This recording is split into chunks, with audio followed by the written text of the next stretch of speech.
Welcome to Northern Powerhouses, our business success stories series of interviews, where we discuss with local business leaders their backgrounds, their successes, their challenges, and what's really driving them forwards. And this afternoon, I'm delighted to have back with us Chris Whitehead, who's director at Freeklime. So, firstly, Chris, thank you for coming back and spending a bit more time with us. And if you'd like to introduce yourself, Freeklime, what you do, how you help people, that would be wonderful. Yeah, brilliant. Thanks for the introduction, Chris. My name's Chris. I founded and run the day-to-day of Freeklime, which is a multi-site bouldering business. We started with our first venue in Huddersfield in 2019, and then we've proceeded to open sites in York and more recently Lincoln. And so I guess like my job as director is to kind of push those sites forward into like new and exciting new kind of opportunities to drive growth and kind of bring climbing to a new audience. Wonderful. And you said you've got quite a few people in the York from here speaking to us today with you. Yes. How many? Yes. Yeah. Go on, please tell us how many you've got. Oh, sorry. Yes. I think we've got something in the region of 300 climbers in the building right now. Amazing. Um, yeah. So that may or may not break our fire safety regulations. I don't think it does. We've we've done Well, the it's risk about, assessment. yeah. Yeah, Yeah, well, it's depending on what close. it's about, it could be 10. Yeah. No. Yeah, hopefully he's not listening. Yeah, yes. But yeah, no. So we're hosting the what's called the Northern University Bouldering Series, which is the UK's largest universities bouldering competition. So we are hosting the Brilliant. final round of that and the final. Wonderful. Brilliant. And so, as you said before we started, if we hear a bit of noise, that'd be great. That's just the business operating as it should Yes, be. it'll be that. Yeah. That's wonderful. So we spoke together probably about a year ago, Chris, and I think you mentioned a couple of things, but keen to know what's changed for you in the business since we last spoke. So I think there's two major changes. From my business side point of view, we've opened the third venue in Lincoln, and that was last month, so the 22nd of January 2026.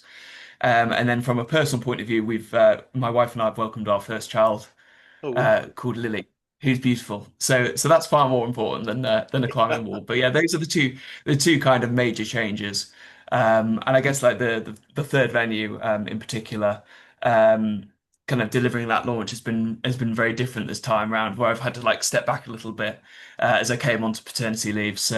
Right, But I've yes. been working with yeah, I've been working with a chap called Jack, who's kind of running the day to day. He's a very experienced manager, and he's doing a great job of leading the team down there. Um, but yes, it's been definitely against instincts to step away at times. Yeah, Yes, I like to be very hands-on. it's a real difficult thing. We probably talked about this last time, but one thing I find with many business owners is we're naturally taught as children that most of our parents will tell us the harder we work, the more successful we'll be. So we both just have this work ethic. The challenge I think with running businesses is they get to a point where it can't be just about how hard we work. It's about how well we can lead others to work hard, and that's quite a change in mindset that I think people have. Sort of have to go through. Otherwise, they end up, yeah, not being able to do what you've done, which is wonderful that you've been able to take that time. And I guess just thinking about a third location, I would imagine that the second location was probably the hardest. But what have you learned from creating the second one and now the third one? What are some of the things that you can share with us about becoming more and more multi locational? Yeah, so I think the one of the big changes from going to site three to site two to site three, one of the differences has been that how we funded it. Site one and site two were funded internally Yeah, through funds in the business, yeah, um, plus basically like family funding. yeah. Um, and then Site 3 has been funded through debt. So it's been the first time where we've taken on debt. So we borrowed £150,000 from a company called Mercia, Yeah, and that's part of the Northern Powerhouse Fund. brilliant. Um, so that's added like a new dimension. So it was a really good opportunity to dust off my skills of writing the business plan. Brilliant. So that kind of like really, yeah, really focused my efforts and thinking. It gave me like a little bit of an opportunity to do a bit more kind of like market research into the area.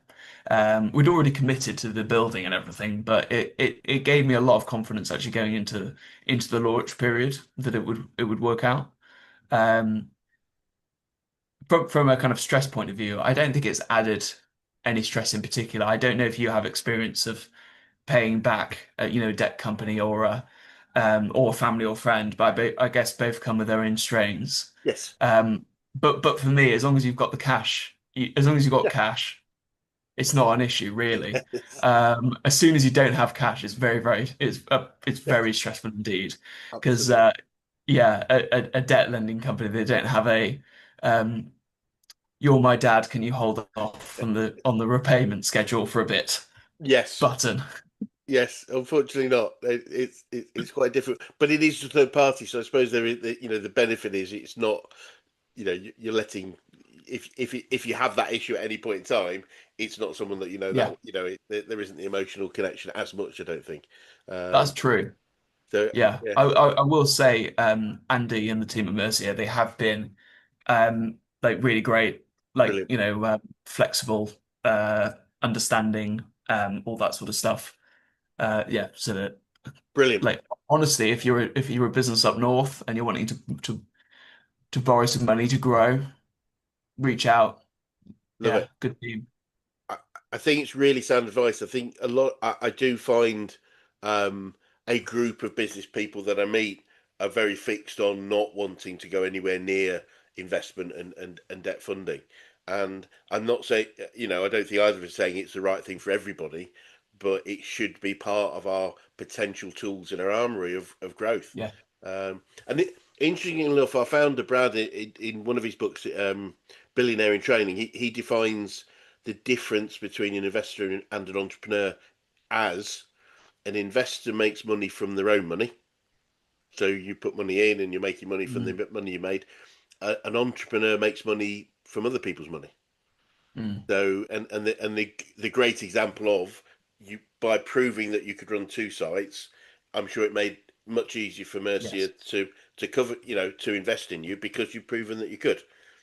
Yeah, Um, no, yeah, naturally, I don't think they would have touched us with a barge pole had 24-year-old Chris come to them in 2019. Yeah, But 24-year-old Chris did do this, so it's yeah, interesting that you were capable of that, but it's unlikely they would have funded you. So it's a yeah, great difference. And I think everyone, can learn from that experience of prove that your capability and people will invest in you, whether it's mm, debt or equity.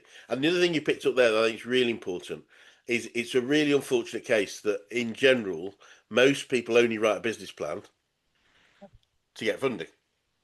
yeah, You identified, and I'd urge everybody to have a business plan. The business plan is the plan for the business. It's like, what does the market mm, look like? What is yeah, the average sort of disposable income in the geographical area we're probably going to attract? Who are the people we want to target? Those things are things yeah, every certainly, business should have in place, irrespective of they're looking for funding or not. yeah. I think as well, like that, I feel a huge amount of pride with the Lincoln site, partly because it's a really, really nice little venue. Brilliant. And we've been able to bring bouldering to a community that's been devoid of like high quality climbing. Um, Oh, wonderful. but also it's been that kind of thing of that delivery from start to finish. Um, and it's been like my baby as opposed to like a shared thing with my business partner. Brilliant. Which I think he's been very grateful for because he's very busy doing his own thing. Uh, Brilliant.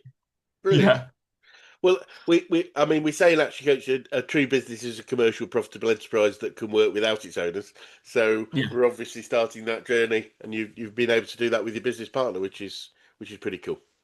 Yeah, no, I've read something quite interesting on LinkedIn about founders like doing a lot of like the business day to day and potentially like shielding the kind of either the true profitability or like adding so much to Yes, the experience that actually you take it away and there's not much there of value really. yes, But yeah, no, I think I've got to a point now. We've got a team of around 21. Brilliant. on Brilliant. in the sites, and we have a really really high quality freelance marketing input called Isaac. And working with this, I'm starting to work with really high quality people, and that's helped take the business to another level where if I step away for a little bit or however much I put in, it doesn't change the quality of the thinking that's going on. Yes. Um, Brilliant. so I back ourselves and say there's stuff we're doing now which is as good as you see in the industry. I think particularly around brand, we're strong on the brand. We have a quite a different value proposition. Um, yeah, the centers are well executed and consistent throughout the group, and things like that. Absolutely brilliant.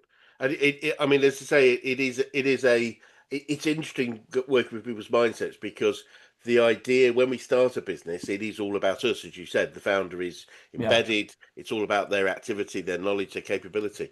But we become, if we don't move to the next level, as you clearly are, then we become the bottleneck of the growth of the business. Because if it's about us and how hard we work or what we yeah, know, that's really then true. we have the limit. And it really is. We've done quite a lot of work with accountants, etc. And the value of a business that's proven to be independent of its owners is multiple of a business that's dependent on its owners. It's not just a bit more. It's not a few That's really percent or interesting. whatever. We're actually increasing the value. But the second part of the value of, and this is why we use that as a definition. Everything we do is moving towards creating businesses Mm, that work without the owners. Is the other choice you have. The value is higher, but you can create passive income. So yeah. I know you started your business around something you love, so it's not necessarily that you'd want to ever not be part of it.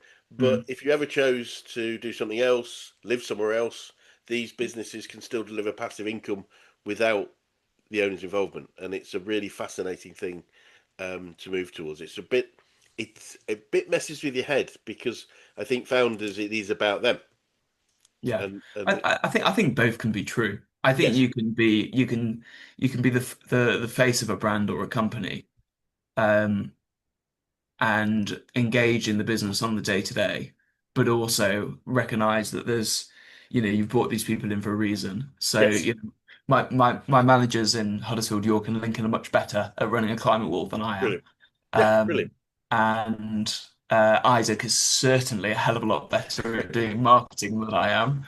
brilliant, So I let them get on with their jobs, whilst also supporting them. yeah, Because there's still no one that knows as much about your business as you do, yeah, and that should be the case anyway. yeah, Um, absolutely. I uh, often use. that, Sorry, go on. Sorry, yeah, no, that was some advice from my dad that I would like echo. Definitely is about really immersing yourself in the business from day one. So when Huddersfield was opened, I was doing all the coaching. I was going to the bank with to deposit the cash. I was doing all the rotoring. I was cleaning the bogs, just so you know exactly how everything works. Yes. Um, and there's also something to be said from leading from the front, I guess, as well. Yeah, yeah. It is it is a balance, and I think mastering it so you understand it, and therefore you can ask better questions is absolutely key. But the ability, Yeah, creating something that, and I always use the word can work without its owners because, as I say, I work with people that absolutely love parts of what they do. So the idea of not being yeah, involved would be crazy. But it's that choice. It's that choice now and at points in the future, like when having a happy event as you just have, is being able to say, mm, right, okay, I'm off for several weeks. I know you guys can do it and being yeah. comfortable and happy. So really, really key. So I guess there's been a few challenges on the way. What are some of the things that have stood out over the last year or so? So I think there's a couple of external things. So the leisure industry, retail, leisure, hospitality, that's the kind of umbrella term. But Yep. just talking about leisure in particular, we've had two successive budgets from the government that have been very, very challenging. Right. There was the kind of triple pronged bad news of national insurance contribution Yep. increase, wage increases, and um, business rates changes, Yeah. which were combined together to give a lot of cost inflation in the business. So managing cost increase is one challenge, and then we basically had another bit of bad news Um, sorry, my team members just kidding. Okay, all good. You might have to edit that bit out, Chris. And then, We'll see. yeah, and then obviously in the recent budget, which will come into effect in April, with this business rates reform, that's spelled a little bit more bad news. Yeah. So it'd be really interesting to see how operators combat that. Yes. Um, I know just speaking for York, we saw our business rates increase nearly fourfold in 2 years. My goodness. Um, yeah, for small businesses, that's going to be Yeah. tricky to stomach. Yeah. Yeah. Absolutely. And there's only so much price increases you can do before you see a drop off in demand. Yes. So, Absolutely. so that's that one. Sorry to be so glum. Okay. Realism, hopefully. Absolutely. There's that one. Um,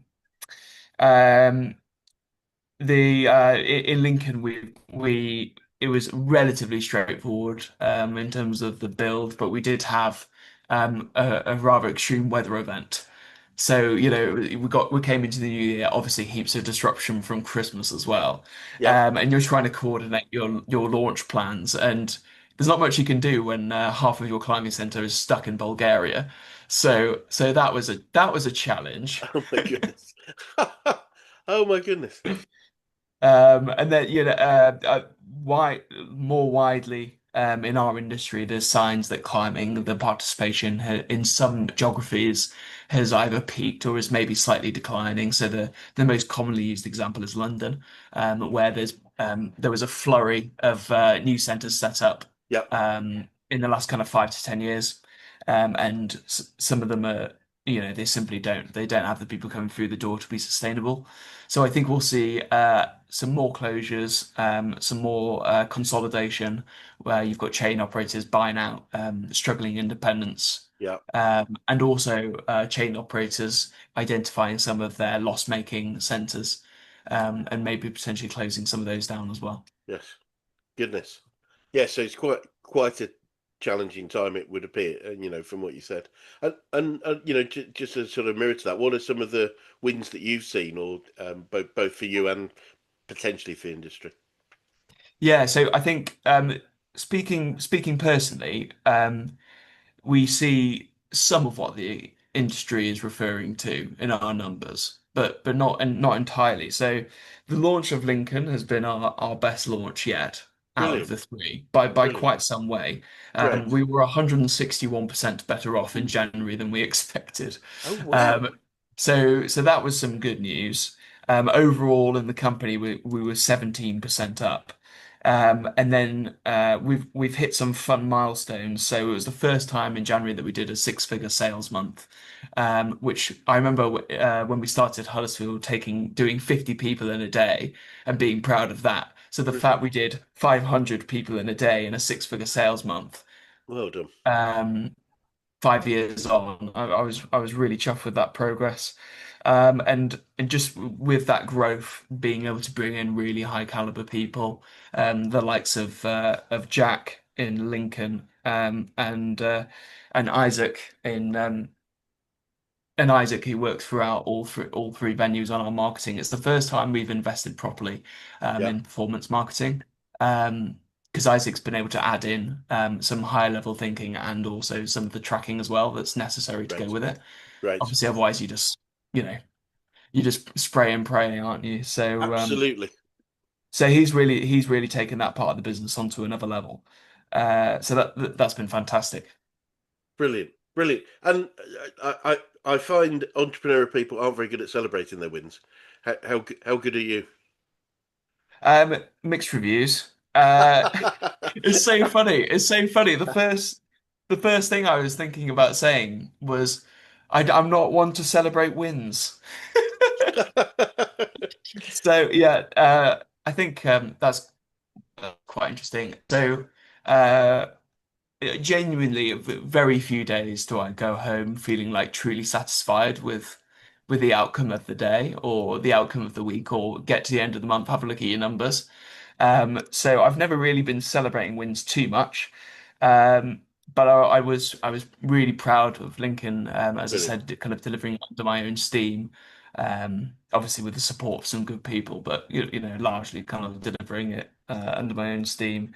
So on opening day, my lovely wife and my mother-in-law came down with Lily, and we went out for a meal, and that felt Brilliant. like we were celebrating a day. We were celebrating something pretty special. Wonderful. It I personally feel it, and we encourage everyone we work with to celebrate because for me it builds resilience. We Yeah, know things will go wrong, like we know things go right, but if we don't celebrate the good stuff, then when the bad stuff happens, yeah. we have less to fall back on. If that makes any sense. No, I think that makes a lot of sense.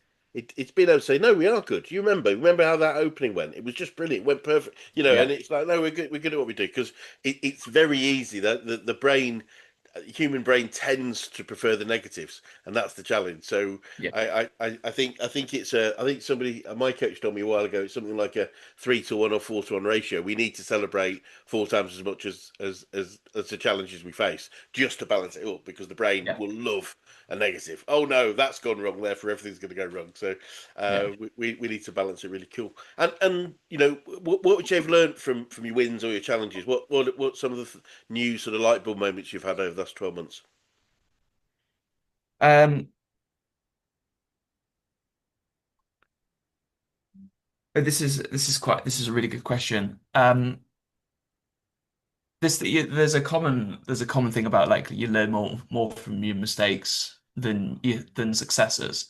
I think in day-to-day life that's absolutely true. The way you interact with people, the way you handle certain situations, and obviously you get them in business as well. But Yes, I think in business, you can learn nearly as much from your successes as you do from failures. yes. Because increasingly we live in like I run climbing walls. You'd think that's like the least data intent, it's not exactly tech, is it? Um, but actually, like your decisions are so data driven, and increasingly very analytical that you can, if you have a good launch period, that gives you a huge amount of data that you can feed into your next campaign. Um, so I think you can learn from your successes. So uh, we've run some campaigns recently around. We did one around Black Friday, one around Christmas, and then some stuff around the New Year. Yeah, And the Black Friday stuff went really well. So heaps of good learnings there. The Christmas gift card campaign went really poorly, and we lost money. And then the New Year, New Me type stuff has gone really well. So yeah, you win and you lose, and as long as you win more than you lose, then I think you're doing all right. absolutely. I couldn't agree more. Can't work out if that answers the question or not. Yeah, I think it. Yeah, anything we learn, I do think one. I may have mentioned this before, but um, we work quite closely with sports coaching organisations and individuals because as coaches, although we work in business, the principles of coaching are really Yeah. common. And there's a guy called Frank Dick who we work with very closely. So he's been an athletics coach for the last 50 years, very experienced. And one thing he said Mm. quite a long time ago that I remember really well was he said, it's natural to learn from our mistakes. Analyze what went wrong so we can avoid it next time. They call it black box thinking. But what he said then was, he said, but if we don't analyze our successes, then if we're not careful, it'll be luck, Mm. Yeah. and it probably won't be repeated because we haven't learned from it. We can't actually say, well, that went well because I did this. That Yeah. sat with me quite strongly, and I think it is really important that whatever happens, we analyse, take the learnings from, and that's going to accelerate the success of any team or organisation. Yeah. That would be No, my thoughts. I think that's absolutely right. And if you remember from our last conversation, I love to collect quotes or sayings about business or life in general or success. Any come to mind for you? I'm not one for kind of life mottos and sayings. Um, I think oh, I've got yeah, I think I have one. There's definitely something about life being very short. So your time is really precious. Yes, I guess something around like really kind of like maximizing the time that you do have, and absolutely. focusing on things that either make you tick or make someone else tick. something like that. Yep. It's not a nice, snazzy saying, but I think something like that would be. But it's so true, and I would suggest you'll see that more and more having a young child. It's like they grow Yes. so quickly that you just suddenly go, "Oh my goodness, how did they get to like three like overnight?" And Yeah. it's a really interesting yardstick for how quickly things change. Yeah, Um, no, I'm often finding myself replying to WhatsApps and emails on one hand and then yes, dealing with crying baby with the other. yeah, But actually just throw away your phone. They can yes. wait another hour, can't they? 100%. Yeah. There is a great phrase that I picked up many years ago that I love, and if it helps for the future, and someone said, how do kids spell love? How do they spell love? And it's Time. It's time with Yeah. us. It's Yeah. No, that's nice. that's the greatest gift, and I think it's it's I was lucky enough in many ways, although I was historically I went through with my previous business doing 100-hour weeks, but luckily my kids came after that, so although I didn't see a lot of my partner at that time, I didn't miss out on the kids too much, although we were quite busy, and I think it is a Yeah. lesson I think many busy business people will say is they wish they spent more time with their family. Yeah, no, I think uh the toughest part of setting up Freeklime was when I was childless. Yes. And had a very understanding wife who was patient and all those sorts of things. Yes. Brilliant. Um and that would be another little anecdote would be about like yeah, no, yeah, giving time to valuable stakeholders like your partner and Yes. whatever. When you're not working, it's good quality time. That's Absolutely. something I'm always working on to varying degrees of success. Yeah. Yeah. And I think one thing I found, and it's certainly true of myself, but many people is we sort of go, well, I'm doing this, I'm doing this for you, and we Yeah, are. yeah, But actually, have we asked them that's what they want in terms of, if that means less time with us or, stressful evenings or whatever, are we, is that what they really want? And it's balancing what we want for them yeah, with what they want for them as well, if that makes any sense at all. It's not always exactly, and I found, and I certainly would suggest I've gone through this myself, but with people say, well, I'm doing this for you. Why would you not want to support me? Well, because I'd rather you were here. I appreciate you doing it for us, but Mm. if it's okay that you do it a bit more slowly or a bit in a slightly different way, because it's the now. Given what you said about time being, life being short, the now is really quite important as well as the future. yeah, yeah. No, I like that. Sorry, we were getting quite deep here. So, and No, no, it's good. It's good. I think it's fascinating. I mean, certainly given what you've done at starting at such, quite a young age for most business owners when they're probably quite a bit older than you when they actually start their first business. It's a great Yeah, opportunity. And what would you yeah. say The you? people Sorry, go watching this now, they won't believe that I was once young. on. No, you're all right. You still look young. Don't worry about Oh, very kind, very kind. that. And Chris, what would you say you've learned about yourself, especially over the last sort of couple of years with what's been going on? I think sleep is hugely valuable. Yes, yes. Rest, rest Good and luck with that. recuperation. Um, there's not much that I've not already touched on. I think it's all stuff I kind of knew, like about having your have a good support network.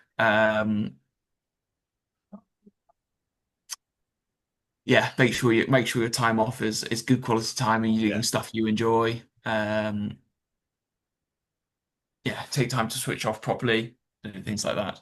yeah. Um, Do I you, think I think I've learned as well. There's increasingly things like venture capital has come into our industry, and there's been kind of a wider debate about how much uh, we we want that and what it means for climbing, yeah, which is very it's quite an insular niche yes, world. Um, we always kind of get, want to like preserve some of the things that makes it great. But Yeah. actually, I think it's not such a bad thing to have more money in the industry because ultimately they create a bigger pool of people who are interested in climbing. Yes. And it's up to operators, independent or chain, to have a a compelling offering as to why people should come to your Yes. facilities. Um, Yes. and if you do, there's no reason why you can't peacefully coexist with these Absolutely. larger VC-backed operators. We in Action Gates we very much believe in abundance. There's more than enough, and Yeah. therefore working collaboratively is far more successful than working competitively because competition costs money, and it's money we don't necessarily need to spend. If we can work, if we're very clear on our niches and those of others, then we allow our A grade clients to select us as opposed to our perceived competition. It's just been really clear what the sorts of people that benefit best from our service or product or whatever. And yeah, when we do that, it really isn't an issue, and we can work alongside multiple, as I say, perceived competitors in even a relatively small marketplace. So completely agree. And obviously things are changing in the marketplace. Well, but what looking forward, what does the future look like for you and for Freeklime, and what challenges do you think you might face, if any, Chris? So I think um, so. There's definitely going to be a shift from predominantly an independent-led industry to Right, a chain-led industry. I think last year we passed the tipping point of 50-50 independent, 50-50 right, chain. So now there'll be more. Yeah, there's now more facilities are attributed to a chain. right. Um, Freeklime would be one, as Yeah, opposed to an independent yeah, operator. brilliant. So that's one. We'll likely see some degree of consolidation Yeah, in geographies where they've had facilities for a while, and a degree of churn as well, where some of these kind of older, outdated facilities um, will either need to significantly reinvest or close their doors yeah, kind of reopen, or maybe they'll just be swallowed by other operators. yeah, Um, and I think we'll increasingly see, as the industry is a bit more mature, we can see slightly different approaches yeah, to what it means to run a bouldering facility or a climbing facility. yeah, So up until relatively recently, we've all had a relatively similar approach, where you have some climbing provision, you have a cafe, you have some retail, etc., etc. But increasingly, we're seeing take free climb for example, we have a very very minimal retail offering, a very stripped back cafe offering, because we're wanting to have a relatively low cost yeah. offering so that we can be very competitive on price. Great. So I think we'll see an increasingly slightly kind of stratified approach to how to run a bouldering facility, whether that be in the facility itself or in pricing or marketing Yeah, or however you look at it. Very interestingly, there's a climbing operator in London called Climbing Gym Sen, and it's a Japanese take on a climbing center in London, and they fly over what are called route setters, so the guys who literally put the climbs on, so right. it replicates exactly how it feels to climb in Japan. So imagine how much it costs to fly over people from Japan Goodness. for a couple of days' work. But yeah, no, it's a key part of their offering, and they will not. Love it. Um, yeah, they won't change on it. I mean, like, yeah, if it works, fantastic. You know, that's It brilliant, isn't it? absolutely no. It reminds me very much of my sister at one point, many years ago. Was the new staff at TGI Fridays. I think it was one of the first TGI Fridays. So we are going back a long time. So brand Mm. new, everyone being trained. I remember she telling me there was a story that the guy that trains people to do the cocktails, because they were the original juggling behind the bar, it was a guy called Magic Mike, and they flew him Yeah, around the world. He was a Californian with a big beard and always just wore a Hawaiian t-shirt. And yeah. that was his job, but they were so valuable to the company. They flew around the world on a private jet, and he just taught people how to juggle and make cocktails. pretty cool. So yes, who That's knows nice. but that was very much part of TGI's um, point of difference was that you know that they did the juggling while they made the cocktail. So let's see, it'd be interesting. But Yeah. it makes business sense that in a world that starts to consolidate, that some organisations have to become more niche, Yes. and that's how we differentiate ourselves. And as I say, that Yeah. And until 2025, I think there had been one case of a merger or acquisition in our industry. When you consider right, there's nearly 400 venues, right, that's 400 brand new sites, yes, like the way we've done ours. yes, And but now I think predominantly acquisition will be the main mechanism by which operators will expand. yeah, So yeah, you'll see the likes of the climbing hangar, the likes of the LCC group, which is like our market leader. You know, they've got 12 to 20 sites now. Those guys. yep, You know, they'll be looking at not necessarily operators that are struggling, you know, because they might be struggling for a reason. yes, But you know, they'll be wanting to look out for brands that are kind of on a growth curve that add value to their yes. offering or and business. So I think that will be that will be like quite a change, and we'll see probably a relatively significant drop off in the number of new sites.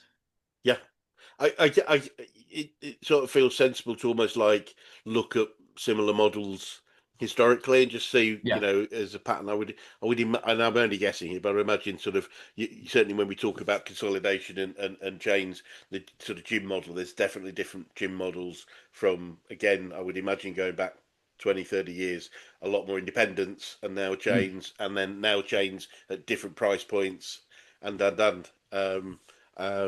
So I guess it might be possible to predict the sort of how the model will work over the next 5 or 10 years. Which, knowledge is power, as they say. If we've got an idea how we think it might go, yeah, we might be able yeah, to take advantage of that wave. yeah.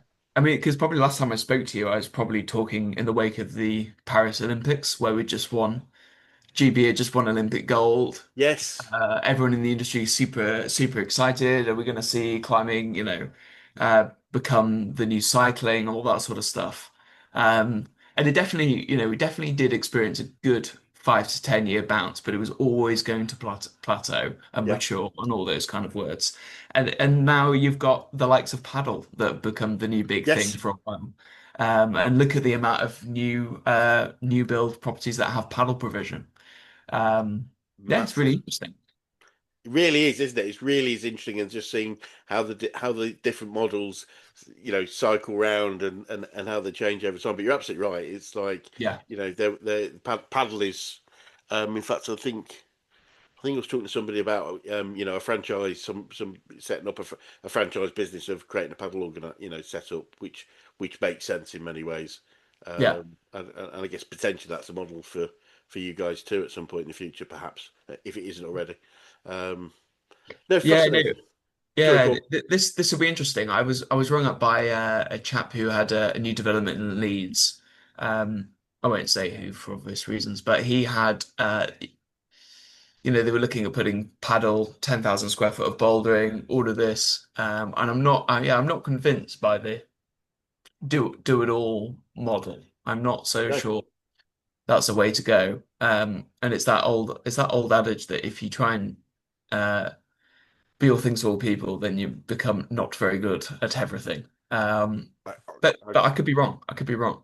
I, Um, there's always, things that we expect to work don't and things yeah. that don't do. But I would suggest, and I certainly talk to people about marketing that, if we could, whatever our target market, oh, sorry, whatever the target market of everyone that could be interested, we should Mm, divide into smaller target markets where we've got niches. So a yes. larger target market is better, in my opinion, a set of smaller niches where we're really clear on the type of person, their challenges, their desires, so that we market to them in the way they want to hear the message, even if the product is similar for each of those niches, if that makes sense. So Yes. It does. just Yeah. going out and saying, "Well, look, we're here any form of leisure." Yeah, yes, we'll see. But who knows? Yeah. If There's No, I lots of mean good. that's yeah, it's quite interesting. You go into most climbing wall facilities, and there'll be a large amount of square footage for workspace, for cafe, for Yeah, retail, even things like back in the day, people like crashes. And whereas you go into a free climb, and there is the climbing wall is literally right there in front of you. Like right. honestly, there's no space at all given away to anything else. Brilliant. Um, Brilliant. Sometimes to my colleagues' dismay, but there we go. But you clearly, and the success is there in the growth that you're experiencing. You know your niche. You're delivering a service to the niche for the right, the right group of people, and it's a real credit to the success that you're on your third site. So really congratulate you for that. And when I suppose as a coach, I'd probably ask you when's number four coming on. Um, yeah, there's nothing immediate in the pipeline. I think it'll be a case of looking out for. In the meantime, let's build up the bank balance. Let's Yeah, cool. No, it's all right. yeah, let's be sensible. I wasn't Let's expecting to say next week or anything. I was Yeah, just next week. interested. No, yeah, let's get around to paying off some of this debt. Yeah, fair dues for very Yeah, sound let's continue to grow common our, sense. our existing free sites. But I think that the answer is it could be any time between now or the next few months and 2 or 3 years down the line, Yeah, depending on what opportunities come up. Because you'd be silly not to pass up a good brilliant. acquisition. But in terms of new builds, I'm fairly confident I won't be building a brand new climbing wall for quite a while. Given what you said earlier, that makes perfect sense. Yeah, absolutely makes perfect sense. So, no, that makes sense. Look, Chris, it's been fascinating to talk to you again, and Yeah, we wish you really well for the future of what you're doing, and whether you have got number four or not, it'd be great to swing by another 12 months to just see what the next development phase is, what you've learned from number three, and the rest of the businesses. So, but for now, thank you so much for your time. yeah, no, I'd love to do that, Chris. Thanks for your time, and I hope you're able to cobble together something good from this. Absolutely, no, absolutely brilliant. No, thank you.